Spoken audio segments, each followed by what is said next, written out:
नमस्कार। सोचिए जरा, अगर किसी को ये पता चले कि उसके पास जीने के लिए सिर्फ 7 दिन बचे हैं, तो क्या होगा? आज हम एक ऐसे ही राजा की कहानी जानेंगे जिसने इसी सच्चाई का सामना किया और अपने जीवन के आखिरी 7 दिनों को हमेशा के लिए अमर बना दिया। ये एक ऐसा सवाल है जो शायद हम सबके मन में कभी ना कभी तो आता ही है। सिर्फ एक हफ्ता, गिनती के 7 दिन, प्राथमिकताएं क्या होंगी, क्या करना चाहेंगे और क्या बस यूं ही पीछे छोड़ देंगे। पर हम यहाँ किसी काल्पनिक स्थिति की बात नहीं कर रहे हैं। ये एक राजा की हकीकत थी, जिसे अपनी मौत की तारीख और वक्त दोनों ही बिल्कुल साफ साफ बता दिए गए थे। और यहीं से हमारी आज की कहानी की शुरुआत होती है।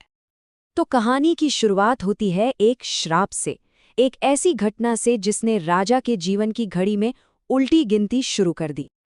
ये शब्द थे ऋषि पुत्र श्रृंगी के। सोचिए, एक श्राप, एक भविष्यवाणी और एक ऐसी डेडलाइन जिसे टाला नहीं जा सकता। राजा परीक्षित के पास अब थे सिर्फ 7 दिन। और यहीं पर ये कहानी एक ट्रेजेडी से एक मकसद की यात्रा बन जाती है।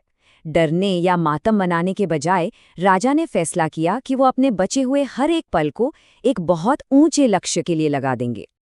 अच्छा, ये श्राप सुनने के बाद राजा ने जो किया ना, वो उनके असाधारण चरित्र को दिखाता है। उन्होंने कोई शोक नहीं मनाया, बल्कि फौरन कदम उठाए। उनकी सोच की स्पष्टता देखिए, जरा भी हिचकिचाहट नहीं। उन्होंने फौरन अपना मुकुट उतारा, अपने बेटे जन्मेजय को राज्य सौंप दिया और सब कुछ पीछे छोड़कर गंगा के किनारे चले गए। अब उनका मकसद राज करना नहीं था, बल्कि जीवन के सबसे बड़े सत्य को समझना था। गंगा के तट पर उस समय के जितने भी बड़े बड़े ऋषि मुनि और संत इकट्ठा हुए थे, उनसे उन्होंने सिर्फ एक ही सवाल पूछा। उनका पूरा का पूरा ध्यान बस इसी एक सवाल पर था। और हो भी क्यों ना, ये उनके जीवन का आखिरी और सबसे जरूरी सवाल था। अब देखिए, जब सवाल इतना गहरा हो तो जवाब भी तो किसी असाधारण स्रोत से ही आएगा ना। और यहीं कहानी में एक बहुत बड़ा मोड़ आता है।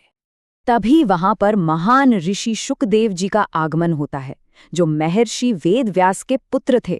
वो खास तौर पर राजा का मार्गदर्शन करने के लिए ही वहां पहुंचे थे। वो परम ज्ञानी थे और राजा के उस सवाल का जवाब देने के लिए उनसे बेहतर कोई नहीं था।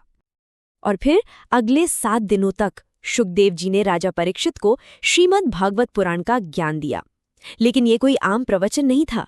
ये ज्ञान की एक पूरी यात्रा थी, एक स्ट्रक्चर्ड जर्नी, जो ब्रह्मांड की प्रकृति को समझने से शुरू होकर आत्मा के असली स्वरूप को जानने पर खत्म होती थी। तो इस पूरे प्रवचन के जरिए शुकदेव जी ने राजा को जीवन के सबसे बड़े सच बताए। उन्होंने समझाया कि ये जो शरीर है, ये तो बस एक कपड़े की तरह है, अस्थायी है। असली चीज तो आत्मा है, जो हमेशा रहती है, शाश्वत है। तो समझने वाली बात यह है कि कहानी का असली क्लाइमैक्स यहाँ है। मौत के उस पल में नहीं, बल्कि राजा के अंदर आए इस बदलाव में।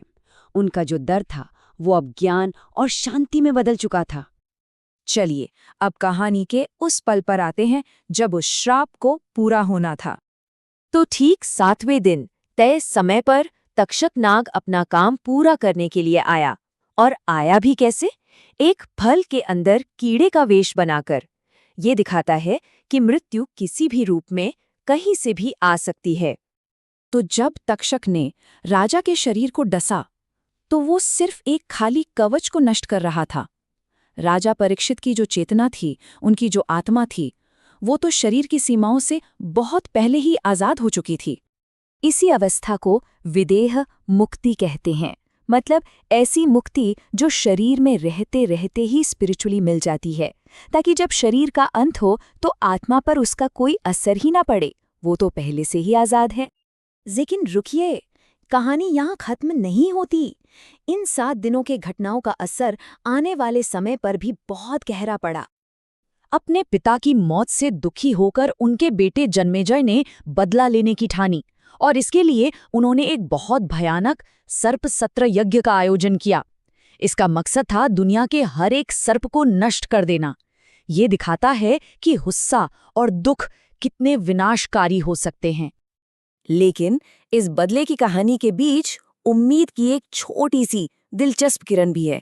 कहते हैं कि एक तोता जो पास ही में बैठकर सुखदेव जी की पूरी कथा सुन रहा था, वो उस ज्ञान को सुनकर अमर हो गया। उस ज्ञान की परिवर्तनकारी शक्ति का कितना बड़ा प्रतीक है।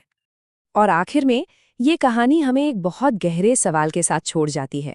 क्या राजा परीक्षित की ये कहानी सिर्फ ये सिखाती है कि मौत का सामना कैसे करें, या फिर ये इस बारे में एक बहुत बड़ा सबक है कि हमें अपना जीवन कैसे जीना चाहिए, एक मकसद के साथ, पूरी स्पष्टता के साथ और डर से पूरी तरह आज़ाद होकर।